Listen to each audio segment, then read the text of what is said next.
નમસ્કાર વિદ્યાર્થી મિત્રો, ઇંગ્લિશ ગ્રામરની લેક્ચર સિરીઝમાં હું ઉજ્જવલ પંડિત આપ સૌનું હાર્દિક સ્વાગત કરું છું. મિત્રો, ગ્રામરમાં આપણે આર્ટિકલ, પાર્ટ્સ ઓફ સ્પીચના અલગ અલગ ઘટક, ઓલમોસ્ટ એની ઘણી બધી જાણકારી મેળવી છે. નિયમનો સહારો લીધેલો છે, એક્ઝામ્પલ્સનો સહારો પણ લીધેલો છે. હવે આજના ઇન્ટ્રોડક્ટરી લેક્ચર નંબર 1માં આપણે સૌથી પહેલાં ટેન્સનું બેઝિક ઇન્ટ્રોડક્શન વિશે વાત કરીશું. તો ઘણા સમયથી મિત્રો મારા મનમાં જે પર્ટિક્યુલર પ્રશ્ન છે જેને વિદ્યાર્થીઓ વારે ઘડીએ પૂછતા રહે છે કે સર, સ્કૂલના સમયથી અમે ટેન્સ ભણી રહ્યા છીએ, જેમ કે પ્રાઇમરીમાં, સેકન્ડરીમાં કે હાયર સેકન્ડરીમાં ઘણી બધી વખત ટેન્સનો આપણને ઉલ્લેખ કરવામાં આવે છે, એની ઉપયોગિતા સમજાવવામાં આવે છે, એ કેટલું મહત્ત્વનું છે એ પણ આપણને કહેવામાં આવે છે. તો ટેન્સ શીખતા પહેલાં એની પૂર્વ ભૂમિકા એ છે કે આપણને આર્ટિકલ્સ અને પાર્ટ્સ ઓફ સ્પીચના બધા જ એલિમેન્ટ્સ જો સંપૂર્ણ આવડતા હોય તો ટેન્સ આપણને સરળતાથી આવશે, શીખવામાં મજા આવશે. અને એનાથી પણ વિશેષ પરીક્ષાલક્ષી આપણે શીખવાનું છે, એના માટે એનો સહારો લેવો જરૂરી છે. તો ઇંગ્લિશમાં બધા ટોપિકની જે આપણે સિક્વન્સ નક્કી કરી છે કે જેમ કે પહેલાં આર્ટિકલ્સ, પાર્ટ્સ ઓફ સ્પીચ અને પછી ટેન્સીસ, તો એના પાછળનું એક લોજિકલ રીઝન એ પણ છે કે જે સિક્વન્સમાં આપણે ભણી રહ્યા છીએ, જો એ સિક્વન્સને કન્ટિન્યુ કરીશું તો અત્યારે આપણે મિડ પર્ટિક્યુલર પાર્ટમાં એટલે કે મધ્ય ભાગમાં આવ્યા છીએ. એના પછી પણ ટેન્સનો જે ઉપયોગ કરીશું એ 3 પિલર્સ, જેમાં એક્ટિવ, પેસિવ, ડાયરેક્ટ, ઇનડાયરેક્ટ અને ડિગ્રીમાં પણ થઈ શકે. તો સૌથી પહેલું અગત્યનું પાસું છે કે ટેન્સ શું છે એના વિશે માહિતી મેળવીએ મિત્રો. તો એની સામાન્ય સમજૂતી લઈએ તો સૌથી પહેલાં એવી ક્રિયા, સૌથી પહેલાં ક્રિયા તો આવશે જ, કારણ કે ટેન્સ એ ક્રિયા બતાવે છે.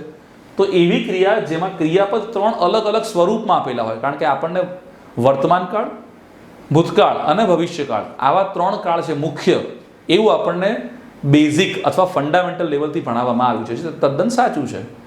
એમાં આવતા સબ ટાઈપ્સ આપણને ભણાવવામાં આવેલા છે, એ પણ સાચા છે. હવે એના સ્વરૂપ આપેલા હોય છે. અંગ્રેજીની મોટાભાગની વાક્ય રચનાઓ સામાન્ય રીતે ટેન્સને ફોલો કરે છે મિત્રો. ઘણીવાર એવું બને કે આપણે કોઈ વાક્ય રચના, ધારો કે સ્ટ્રક્ચર વાંચતા હોઈએ અથવા કોઈ પર્ટિક્યુલર સેન્ટેન્સ વાંચતા હોઈએ, વધારાના શબ્દો જોતા હોઈએ, તો આપણને ખબર પડે કે આ કોઈ પર્ટિક્યુલર ટેન્સને ફોલો કરે છે, આમાં કોઈ ચોક્કસ ટેન્સ છે જે એકબીજાથી અલગ પડતો હોય છે. આ ઉપરાંત કારણને સમજવા માટે નીચેના 3 મુદ્દા ધ્યાનમાં રાખવા ખૂબ જ જરૂરી છે. હવે નક્કી કરીશું કે આપણે ટેન્સને સમજવો જ છે તો કયા કયા સૌથી ઇમ્પોર્ટન્ટ મુદ્દાઓ છે મિત્રો.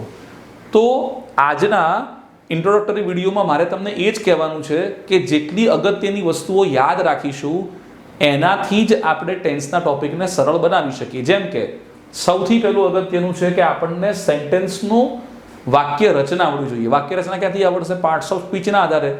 આપણે કોઈ પણ વાક્ય લખીએ, હું એમ લખી નાખું કે આઈ ડિસલાઇક એનિમલ્સ, એકદમ સીધું વાક્ય લખીએ.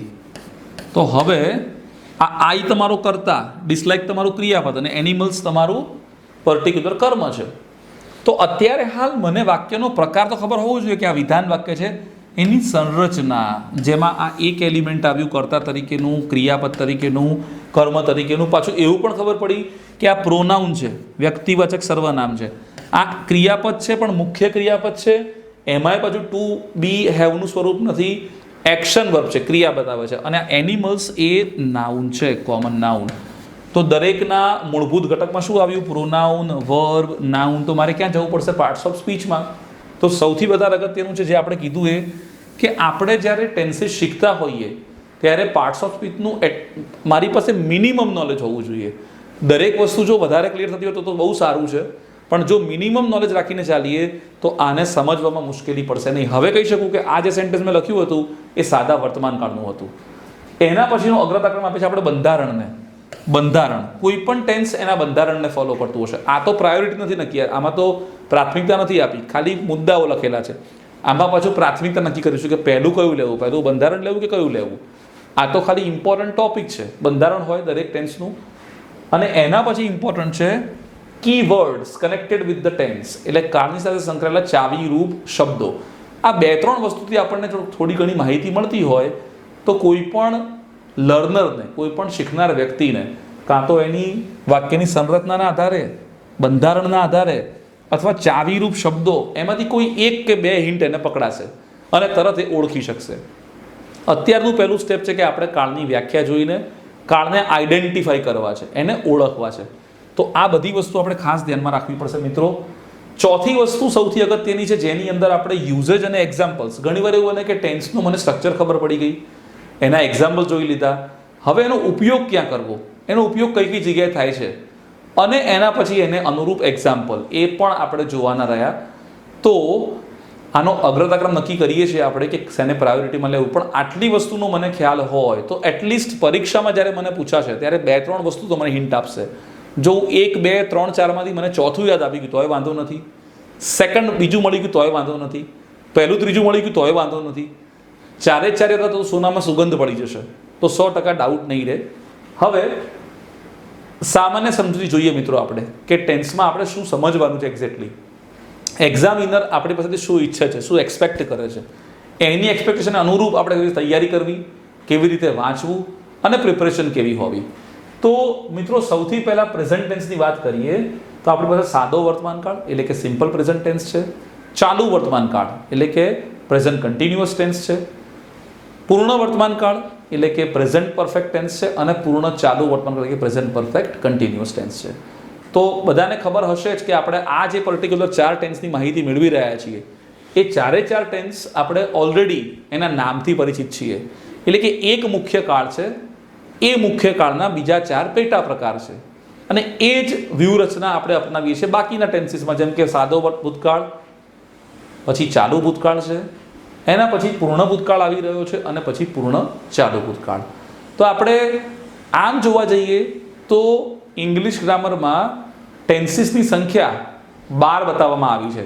એના પછી ભવિષ્યકાળ, સાદો, ચાલુ ભવિષ્યકાળ, પૂર્ણ ભવિષ્યકાળ અને સૌથી છેલ્લે પૂર્ણ ચાલુ ભવિષ્યકાળ. પરંતુ આપણો જે સિલેબસ ડિઝાઇન થયો છે, આપણને જે એક્ઝામ ઓરિએન્ટેડ વસ્તુ શીખવાની છે એની અંદર આપણે વર્તમાનકાળ અને ભૂતકાળના બધા સ્વરૂપનો એકદમ સચોટ માહિતી મેળવીશું, ડિટેલમાં અભ્યાસ કરીશું. ભવિષ્યકાળમાં આપણે જરૂર પૂરતું એક્ઝામ ઓરિએન્ટેડ આપણી પાસે બિનજરૂરી જે વસ્તુ છે એને આપણે નથી ચર્ચા કરી શકવાના, આપણી પાસે સમય પણ નથી એટલો બધો, આપણી એનર્જી વેસ્ટ નથી કરવાની અને જે જરૂરી હોય એ વસ્તુ સ્કીપ ના થઈ જાય, એ વસ્તુ ભૂલી જવાય નહીં, એ પણ ધ્યાન રાખીશું. તો મિત્રો સૌથી અગત્યનું હતું કે ટેન્સનું જે લિસ્ટ છે એના આધારે આપણે યાદ રાખીએ કે કયા કયા ટેન્સીસ છે. હવે વાત કરીએ આપણે કે ક્રિયાપદ અને કાળ વચ્ચેનો એક અનોખો સંગમ થાય છે મિત્રો. એટલા માટે મેં તમને ક્રિયાપદમાં કીધેલું કે જો આપણને વર્બ યાદ રહેશે તો આ શબ્દ આપણા માટે બહુ જ મહત્વનો છે. જે પણ વિદ્યાર્થી મિત્રો વર્બનો જે પણ કન્ટેન્ટ જોયું નથી અથવા એના વિશે સમજ્યા નથી અથવા તમારા મનમાં જોયા પછી, વાંચ્યા પછી, સમજ્યા પછી ક્વેરી છે તો પહેલાં એ સોલ્વ કરો. જો એમાં ક્વેરી હશે તો અહીંયા ક્વેરી રહેશે અને રહેશે. અને જો એ વસ્તુ એકદમ આવડી ગઈ જોરદાર તો ટેન્સમાં કોઈ જ વસ્તુ શીખવાની જરૂર નહીં પડે. તો ક્રિયાપદ અને કાળનો એક અનોખો સંગમ જોઈએ આપણે કે એમાં શું છે. તો ટેન્સીસને યાદ રાખવા માટે ખૂબ જ અગત્યની બાબત કે વાક્યમાં આપેલા ક્રિયાપદ વિશે મને માહિતી હોવી જોઈએ. સૌથી પહેલું ધ્યાન મારે ક્રિયાપદ પર જવા દેવાનું. જેમ કે હું એમ કહીશ, he eats an apple daily. તે દરરોજ એક સફરજન ખાય છે. હવે જો મને એવી ખબર હશે કે આ બધા જે પર્ટિક્યુલર ઘટકો છે એમાં સૌથી પહેલું ભણાવ્યું હતું આપણે આર્ટિકલ, આ આર્ટિકલ છે. પછી ભણાવ્યું હતું આપણે નાઉન એટલે કે આ નામ છે. પછી ભણાવ્યું હતું આપણે ક્રિયાપદ એટલે કે આ વર્બ છે અને એની વચ્ચે ભણાવ્યું હતું આપણે પ્રોનાઉન.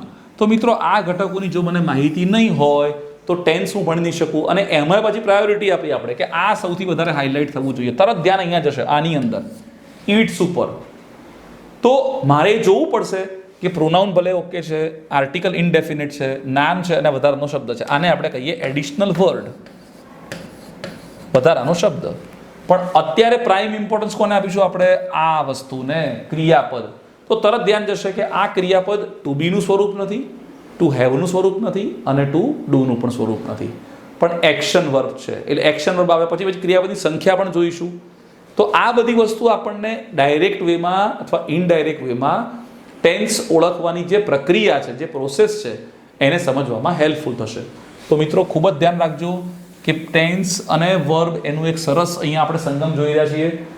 હવે કયા પ્રકારના ક્રિયાપદ આપણે જોવાના છે? તો ક્રિયાપદ તો ઘણા બધા જોયા, જેમ કે ટુ બી જોયું, ટુ ડુ જોયું, ટુ હેવ જોયું, એક્શન વર્બ જોયા, ઓક્ઝિલરી વર્બમાં ધારો કે આપણે પ્રાથમિક સહાયકારક ક્રિયાપદ જોયા, મોડલ્સ પણ જોયા. તો કયું? તો આપણા માટે ઇમ્પોર્ટન્ટ છે માત્ર ને માત્ર એક્શન વર્બ, જેના 4 પ્રકાર મેં ક્રિયાપદના કન્ટેન્ટમાં પણ મૂકેલા છે. V1 એટલે કે મુખ્ય ક્રિયાપદ હોવું જોઈએ, જે મુખ્ય ક્રિયાપદ ધારો કે ગો છે, રીડ છે, પ્લે, ટોક, સ્લીપ, ડ્રો, જેમાં એસ, ES, ED, ING નથી, મૂળ ક્રિયાપદ, મૂળ સ્વરૂપ. V2 મિત્રો જે છે એ ક્રિયાપદનું ભૂતકાળનું સ્વરૂપ, જેમ કે ગોનું વેન્ટ થશે, રીડનું રેડ થશે, સ્પેલિંગ સેમ પણ બોલાય રેડ, એમાં ED પણ લાગી શકે, અલગ અલગ સ્વરૂપ પણ હોઈ શકે, ટોકનું ટોક થાય, ડ્રોનું ડ્રોન થાય, ડ્રીવ થાય, સ્લેપ્ટ થાય. તો આ વાત કરીએ આપણે V2 એટલે કે ક્રિયાપદના ભૂતકાળના સ્વરૂપ વિશે. હવે વાત કરીએ V3 એટલે કે ક્રિયાપદનું ભૂત કૃદંત. તો જેમ ગો થાય એ પ્રમાણે વેન્ટ છે તે પ્રમાણે ગોન થશે, ત્રીજું V3 સ્વરૂપ. અનુક્રમે રીડનું રીડ, રેડ, રેડ થશે, પ્લેનું પ્લે, પ્લેડ અને પ્લેડ થશે. તો આ આપણે ત્રીજા સ્વરૂપની વાત કરી V3. અને ચોથું અને સૌથી છેલ્લું સ્વરૂપ છે V4 એટલે કે ક્રિયાપદનું ING વાળું સ્વરૂપ. તો આપણી પાસે આખી પેર બની ગઈ, ગો, વેન્ટ, ગોન અને ગોઈંગ. તો આ મને જો યાદ હશે તો હવે હું તમને આપવા જઈ રહ્યો છું એ રસ્તો તમારા માટે સોના જેવો છે. એ રસ્તો, એ ઓલ્ટરનેટિવ હવે યાદ રહી ગયો આ 4, અને એના આધારે તો કોઈ પણ એક્ઝામિનર ગમે તેવો પ્રયત્ન કરશે તો ટેન્સમાં તમને 100% કોઈ પણ પ્રકારની અડચણ અથવા મુશ્કેલી ઊભી નહીં કરી શકે. તો આ વાત કરી V1, V2, V3, V4. હવે આ શા માટે જાણવું પડે?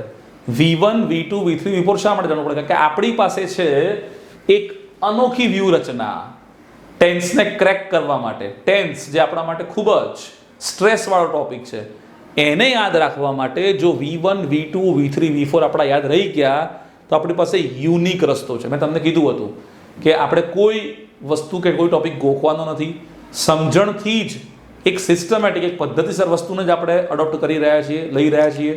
તો ચાલો હવે જોઈએ કે એવી વ્યૂહરચના જે તમે ક્યારેય નહીં જોઈ હોય, જેના માધ્યમથી આપણે ટેન્સીસને ઓળખવા સાવ સહેલા બની જશે.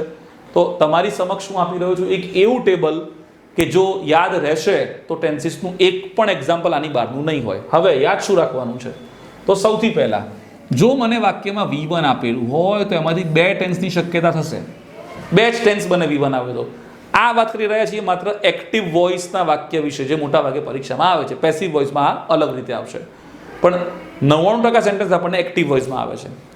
તો પહેલું V1 જ્યારે આપ્યું હોય ત્યારે 2 જ ટેન્સ બનશે, સાદો વર્તમાનકાળ અને સાદો ભવિષ્યકાળ. તો કઈ રીતે જોઈએ? જેમ કે એક્ઝામ્પલ છે, they play carrom twice in a day. તે લોકો દિવસમાં 2 વાર કેરમ રમે છે. આ છે સાદા વર્તમાનકાળનું વાક્ય. મારું ધ્યાન અહીંયા જ હશે. આ V1 છે. જુઓ મિત્રો, V1 આવ્યું તો સાદો વર્તમાનકાળ બની ગયો. બીજું વાક્ય છે, Manoj will meet his friends in next week. આવતા અઠવાડિયે મનોજ એના મિત્રને મળવા જશે. મીટ ઓરિજિનલ ક્રિયાપદ V1. હવે તમે V1 નો ઉપયોગ કરીને આ 2 કાળ સિવાય કોઈ પણ ત્રીજો કાળ બનાવી શકતા નથી. તો મારે હવે કશું જ કરવાનું નથી.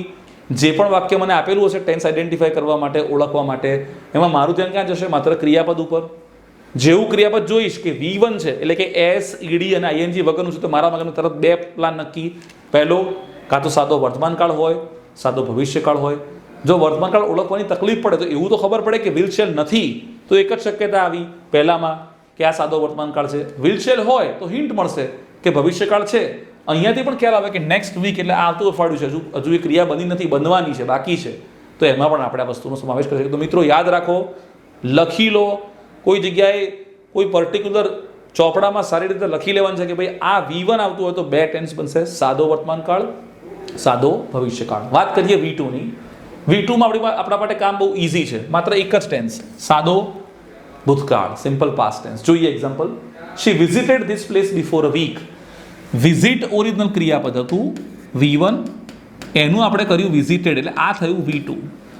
હવે કોઈ પણ વ્યક્તિ ગમે તેટલો પ્રયત્ન કરી લે તો ખાલી ડીડ મૂકશે. જો ડીડ મૂકશે તો V1 મૂકીને સાદો ભૂતકાળ બનાવી શકશે. એ સિવાય પણ એના માટે નેગેટિવ બનાવવું પડશે કે ઇન્ટ્રોગેટિવ બનાવવું પડશે. એ સિવાય કોઈ જ ઓપ્શન નથી કોઈ પણ એક્ઝામિનર પાસે, કોઈ પણ એક્સપર્ટ પાસે કે તમને V2 આપેલું હોય અને સાદા ભૂતકાળ સિવાયનો કોઈ ટેન્સ બની શકે. તો આ પણ યાદ રાખીશું. V3 એટલે ક્રિયાપદનું ભૂત કૃદંત. તો એમાં 2 ટેન્સની શક્યતાઓ છે. એક તો પ્રેઝન્ટ પરફેક્ટ ટેન્સ, એટલે પૂર્ણ વર્તમાન કાળ. એમાંય પાછું આપણે સ્પેસિફિક રહ્યું કે તમને V3 સાથે હેવ અને હેઝ આપેલું હશે, તમને હિન્ટ આપી કે પૂર્ણ વર્તમાન કાળ ખરો, પણ આપણને હેવ અને હેઝ આપેલું હોય પ્લસ V3 હોય. સેન્ટેન્સમાં જોઈએ we have seen the Taj Mahal, scene આ V3 આવ્યું, હેવ આપેલું છે વી જોડે, તો ઓટોમેટિકલી આ પૂર્ણ વર્તમાન કાળ બનશે. એ જ પ્રમાણે જો V3 સાથે હેડ આપેલું હોય તો એ અહીંયા પાસ્ટ ટેન્સ બની જશે, એટલે કે પૂર્ણ ભૂતકાળ બની જશે. તો મિત્રો અહીંયા જુઓ હેડ અને ગોન, આ ગોન V3 આપેલું છે જોડે હેડ છે. ટૂંકમાં હેવ હેઝ અને V3 આપેલું હોય તો પૂર્ણ વર્તમાન કાળ, હેડ અને V3 આપેલું હોય તો પૂર્ણ ભૂતકાળ. એટલે V1 માં 2 ટેન્સ, V2 માં માત્ર એક જ, V3 માં 2 ટેન્સ આવી ગયા. હવે વાત કરીએ મિત્રો V4 ની, તો આની જેમ જ V4 જ્યારે આપેલું હશે અને એમ ઇઝ આર હશે તો બનશે ચાલુ વર્તમાન કાળ. જેમ કે આઈ એમ મેકિંગ, આ રહ્યું V4 ING વાળું સ્વરૂપ, જોડે એમ આપેલું છે તો એમ ઇઝ આર અને V4 હોય તો ચાલુ વર્તમાન કાળ. એ જ પ્રમાણે વોઝ વેર સાથે V4 હોય તો ચાલુ ભૂતકાળ. તો આ વોઝ વેર છે અને જુઓ ડુઈંગ છે. તો મિત્રો અત્યારે હાલ ક્રિયાપદના માધ્યમથી ટેન્સને કેવી રીતે ઓળખવો એ દરેક વિદ્યાર્થીઓ માટે બહુ જ મુશ્કેલીવાળું કામ હતું. કોઈ હિન્ટ, કોઈ ક્લ્યુ આપણને કોઈ મળતું જ નહોતું. તો હવે આપણી પાસે આ ટેબલ દ્વારા એના particular V1, V2, V3, V4 એની સામે કયા ટેન્સીસ બની શકે એના અનુરૂપ એક્ઝામ્પલ્સ આપેલા છે. તો આ તમને ખૂબ જ ઉપયોગી માહિતી છે. આનો આપણે 3-4 વખત અભ્યાસ કરીશું તો એક્ઝામિનરનું માઇન્ડ આપણે રીડ કરી શકીએ કે હા એને V3 આપ્યું, એનો મતલબ કે 2 જ શક્યતા હોય. એમાં હેવ હેઝ છે તો પૂર્ણ વર્તમાન કાળ, હેડ છે તો પૂર્ણ ભૂતકાળ.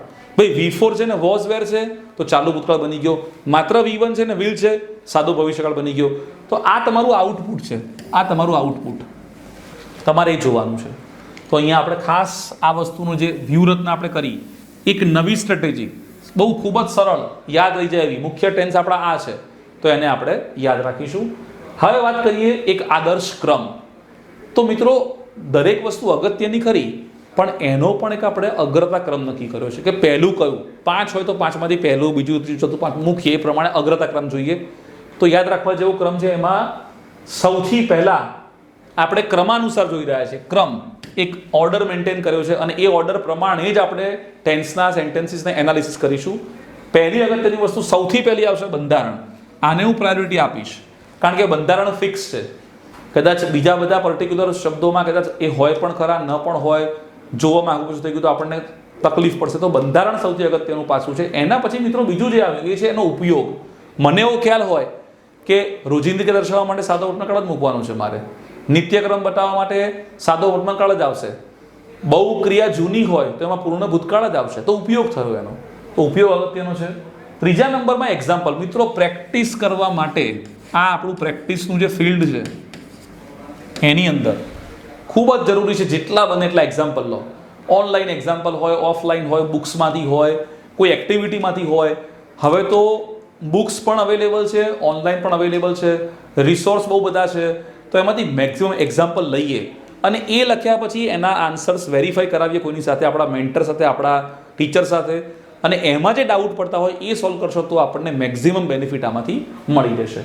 નંબર 4 આની અંદર આવશે ઇમ્પોર્ટન્ટ, એ છે એડિશનલ વર્ડ્સ. એનું એક્ઝામ્પલ આપું તમને હું. માનો કે એવું કહું કે ટુમોરો, હજુ વાક્ય બોલું છું ટુમોરો, હજુ બોલ્યો નથી, તરત સાહેબ આવતીકાલે, ભવિષ્યકાળ. હું એવું બોલી ગયો ઓલવેઝ, હંમેશા, સાદો વર્તમાન કાળ. હું એવું બોલી ગયો રિસન્ટલી તો પૂર્ણ વર્તમાન કાળ. હું એમ બોલીશ કે યસ્ટરડે તો ભૂતકાળ.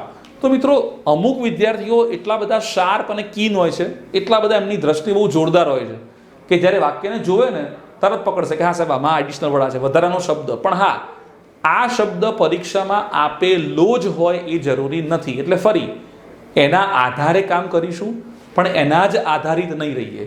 એટલે સંપૂર્ણ આધાર આમાં પ્રાયોરિટી પહેલી, બીજી, ત્રીજી, આ તો છેલ્લે આવી રહી છે. એનો મતલબ આ હોય પણ ખરા અને ન પણ હોય. તો આપણે અગ્રતા ક્રમ પ્રમાણે બંધારણ, ઉપયોગ અને ઉદાહરણને ધ્યાન આપીશું. આ આપ્યું છે તો આપણે એનો બેનિફિટ લઈ લઈશું, નથી આપ્યું તો આપણને આ 3 વિશે ખબર છે એવું આપણે કહી શકીએ. હવે વાત કરીએ એક્સેપ્શન ઇફ એપ્લિકેબલ, એટલે કે અપવાદરૂપ કિસ્સાઓ જો લાગુ પડતા હોય તો. ઘણી બધી વાર મિત્રો એવું બને છે કે અમુક ટેન્સમાં અપવાદરૂપ કિસ્સા હોય જે રેગ્યુલર નિયમને ફોલો કરતા ના હોય. તો સૌથી છેલ્લો ક્રમમાં આપણે આવશે કે અપવાદરૂપ કિસ્સાના આધારે પણ ઓળખીએ જો આપણને લાગુ પડતું હોય તો. સૌથી પહેલું સ્ટ્રક્ચર, પછી યુઝેજ, પછી એનો ઉપયોગ, પછી એના ઉદાહરણ પણ આવી ગયા, વધારાના શબ્દો આવી ગયા અને સૌથી છેલ્લે અપવાદરૂપ કિસ્સાઓ. તો જો આ ક્રમ મેન્ટેન કરીશું તો ટેન્સનું એક પણ વાક્ય આપણી રેન્જની બહાર નહીં જાય. Dam sure, 100%. ઓકે, હવે વાત કરવા માંગીએ છીએ મિત્રો, આ ક્રમ એટલા માટે યાદ રાખવો કારણ કે દરેકને આપણે પ્રાયોરિટી એટલે કે પ્રાધાન્ય આપેલ છે. બીજાને પહેલો કે પાંચમાને પહેલો લઈ શકાય નહીં. અગ્રતા ક્રમ એટલા માટે આપણે નક્કી કરેલો છે. તો આઈ હોપ મિત્રો કે તમને આ જે પર્ટિક્યુલર માહિતી મળી હશે એના આધારે ટેન્સીસ ખૂબ જ ક્લિયર થઈ ગયો હશે. આપણે પ્રાથમિક ઇન્ટ્રોડક્ટરી વિડીયોમાં એ જોવાનો પ્રયત્ન કર્યો કે જે અવેલેબલ ટેકનિક્સ છે એ કઈ છે એ તો બરોબર છે, પણ આપણે એને કેવી રીતે સરળ બનાવવું, શક્ય હોય તો જે અગ્રતાક્રમ નક્કી કર્યો એને ફોલો કરવો, જેથી આઈડેન્ટિફાઈ કરવામાં કે કન્વર્ટ કરવામાં આપણને મુશ્કેલી નહીં પડે. તો આઈ હોપ તમને ટેન્સના પ્રાથમિક ઇન્ટ્રોડક્ટરી વિડીયોમાં ખૂબ જ ઇન્ફોર્મેશન સારી મળી હશે અને એનો તમે ભરપૂર ઉપયોગ કરી શકો. થેન્ક યુ વિદ્યાર્થી મિત્રો.